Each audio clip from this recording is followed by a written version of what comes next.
Let's my good news. ये है let's mic modern radio और आप सुन रहे हैं गुड न्यूज।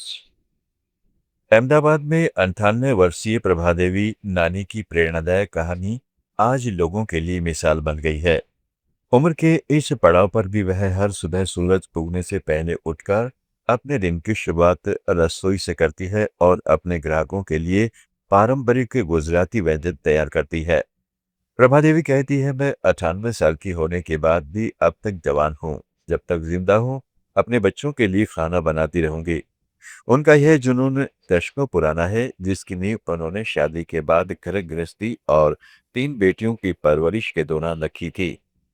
वे लंबे समय से पड़ोसियों और रिश्तेदारों को अपने हाथों से बना खाना भेजती है और हमेशा लोगों की प्रतिक्रिया जानने में रुचि रखती थीं। साल 2017 में पति के निधन के बाद उनका जीवन बदल गया। घर में सन्नाटा बढ़ गया और परिवार के सदस्य अलग हो गए। ऐसे समय में उन्हें महसूस हुआ कि उनके पास अब कोई ऐसा नहीं है जिसके लिए वह रोज खाना बनाए। इसी खालीपन ने उन्हें एक नई दिशा दी। 2018 में एक छोटी सी शुरुआत ने उनके जीवन को नया मोड़ दिया। अब उनकी बेटी की सहेली ने उनसे एक पार्टी के लिए खानवी बनाने का अनुरोध किया। यह पहला भुगतान वाला ऑर्डर था, जिसने आगे चलकर उनके छोटी सी जुनून को एक व्यवसाय में बदल दिया। उन्होंने नानी का नाश्ता नाम से फूड सर्विस शुरू की। आज स्थिति यह है कि 200 से अधिक परिवार उनके नियमित ग्राहक बन चुके हैं। लोग उनके बनाए पारंपरिक गुजराती नाश्ते का इंतजार करते हैं।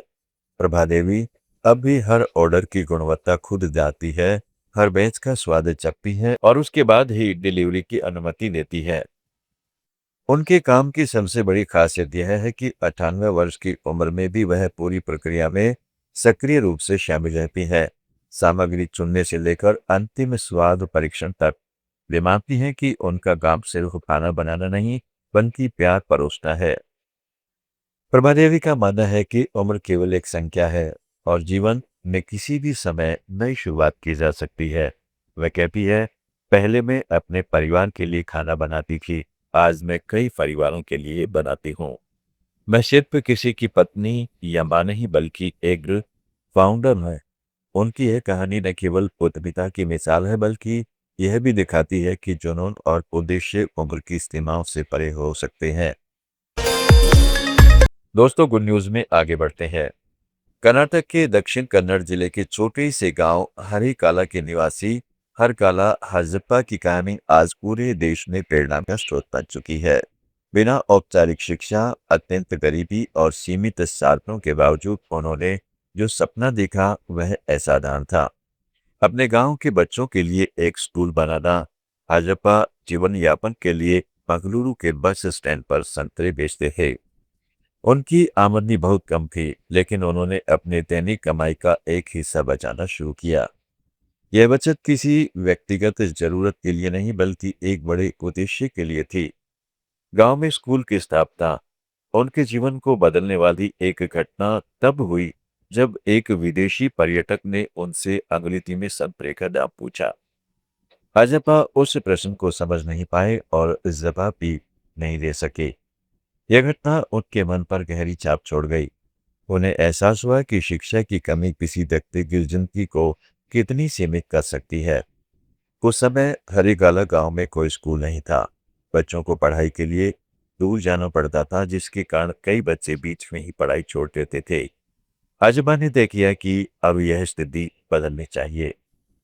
धीरे धीरे वर्षों की मेहनत और स्थानीय अधिकारियों से लगातार अपील के बाद आखिरकार वर्ष 2000 में गांव में एक प्राथमिक विद्यालय की स्थापना हुई। यह केवल एक इमारत नहीं थी, बल्कि पूरे गांव के भविष्य की नींव थी। इसके बाद भी भाजपा का प्रयास नहीं रुका। उन्होंने स्कूल के विकास, सुविधाओं के विस्तार और बच्चों को शिक्षा से जोड़ने के लिए लगातार काम किया। उनकी मेहनत का परिणाम यह हुआ कि आसपास के गांव से सैकड़ों बच्चों को शिक्षा प्राप्त करने का अवसर मिला। वर्ष 2020 में भारत सरकार ने उन्हें उनके सामाजिक योगदान के लिए पद्मश्री सम्मान से सम्मानित किया। लेकिन इस सम्मान के बावजूद उनका जीवन सरल ही रहा और वे लंबे समय तक अपने काम से जुड़े रहे। हरकाना अजब्बा की कहानी यह सिखाती है कि बड़ा बदलाव धन या पद से नहीं बल्कि दृढ़ संकल्प और संवेदनशीलता से आता है। उन्होंने साबित किया कि एक साधारण इंसान भी पूरे समाज की दिशा बदल सकता है। गुड न्यूज में और आगे बढ़ते हैं। खेती को आधुनिक तकनीक से जोड़ने की दिशा ये एक नई पपीट बनकर सामने आई है। उनका लक्ष्य है कि तकनीक के जरिए खेतों को आसान, सस्ती और अधिक लाभकारी बनाया जाए।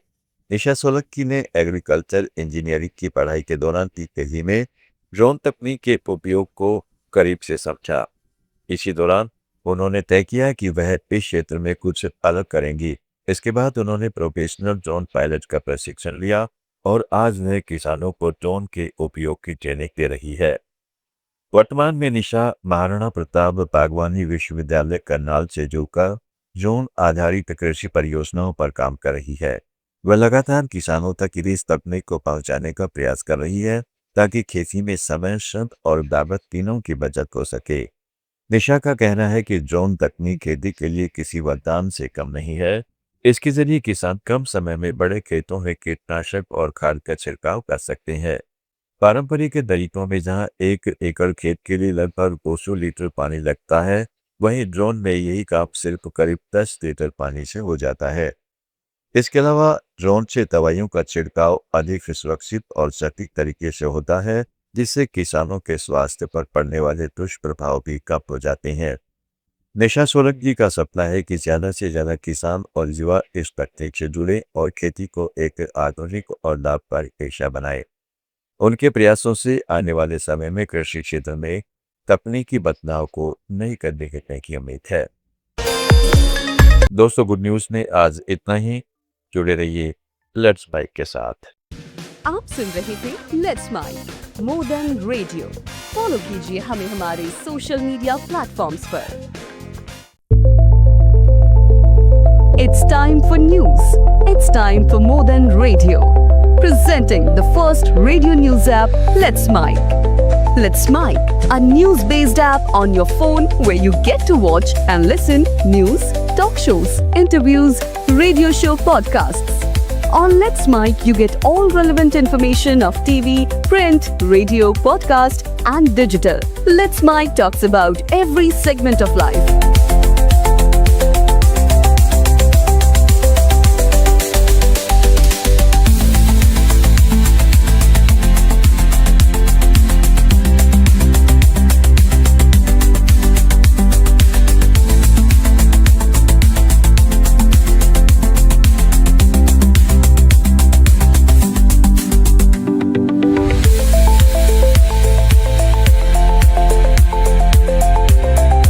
Download the app now from Play Store. Available both on Android and iOS mobile phones.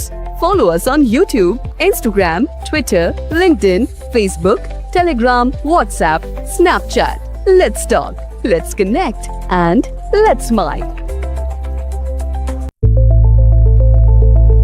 It's time for news. It's time for more than radio.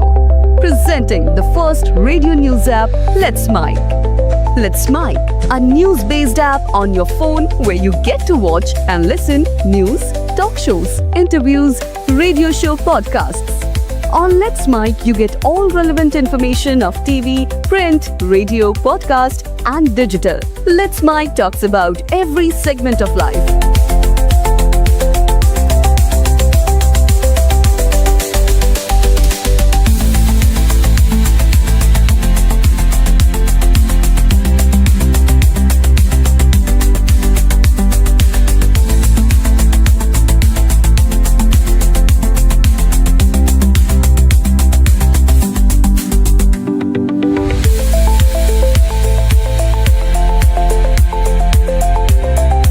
Download the app now from Play Store. Available both on Android and iOS mobile phones. Follow us on YouTube, Instagram, Twitter, LinkedIn, Facebook, Telegram, WhatsApp, Snapchat. Let's talk, let's connect, and let's mic. It's time for news. It's time for more than radio. Presenting the first radio news app, Let's Mic. Let's Mike, a news-based app on your phone where you get to watch and listen news, talk shows, interviews, radio show podcasts. On Let's Mike, you get